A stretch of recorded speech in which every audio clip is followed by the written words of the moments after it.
Excited na ba ang lahat?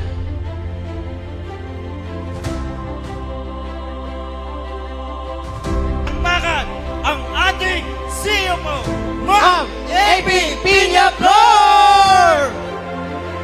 Oh, it is truly a privilege for us that we come together today for our gathering Much Approach Mid-Year Award 2025. We begin tonight's awarding with a recognition of our senior team leaders, representing dedication, commitment, and leadership from all over the Philippines. Let's welcome our 55 senior team leaders. We see people taking their plaques of appreciations. We given about 55 individuals their senior team leader awards. Congratulations, you guys.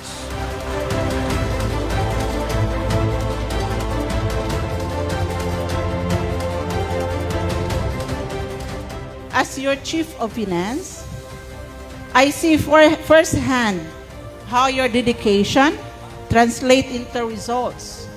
Results that go far beyond numbers. Ngayon, ganahan lang ko kay ang MA kasi dako gyud presensya ni Gafre. Dili sila yung ang dalok sa supi.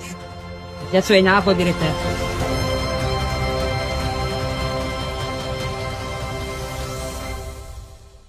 Now, let's welcome our managing director, no other than Sir Chris Piña-Flor!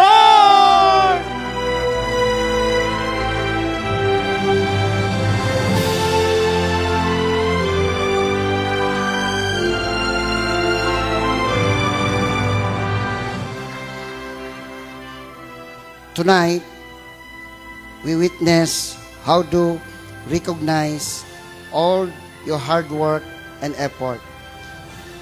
We see people taking their plaques of appreciations.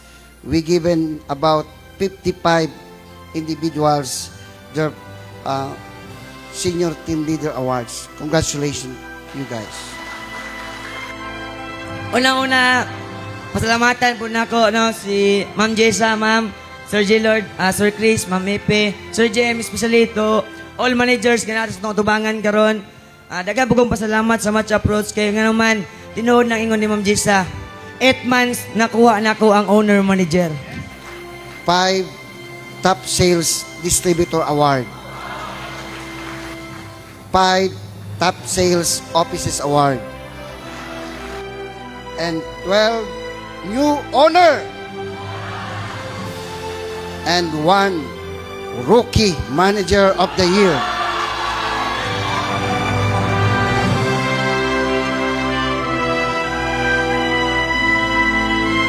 Hello guys, sama sa akong gingon. Kanina sa akong tabangan karon nga YC na ko, top leader na ko. Di lang mo mga wala sa inyong ginahimo o banon ta mo success. Walay mabilin kung walay magpabilin.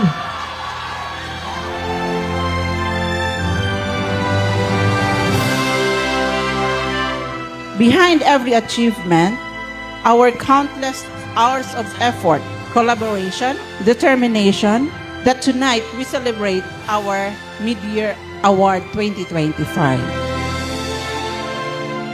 Dahil ang gusto mo rin, yung ambition sa buhay ay balang araw, isang araw, mangyari din ito sa'yo.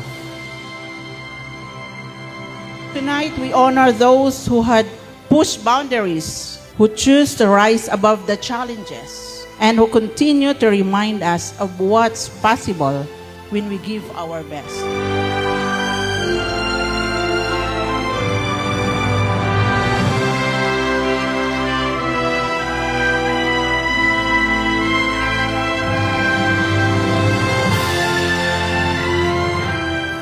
Let tonight be the reminder that excellence is not one-time act.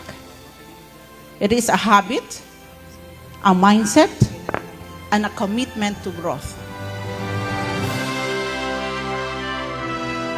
Renz, kaya mo na ba? Ma'am, walang hindi kaya. Nangangarap ako. Kaya ko yan nakulong 5 years. Eto pa, 8 months. Kukunin ko.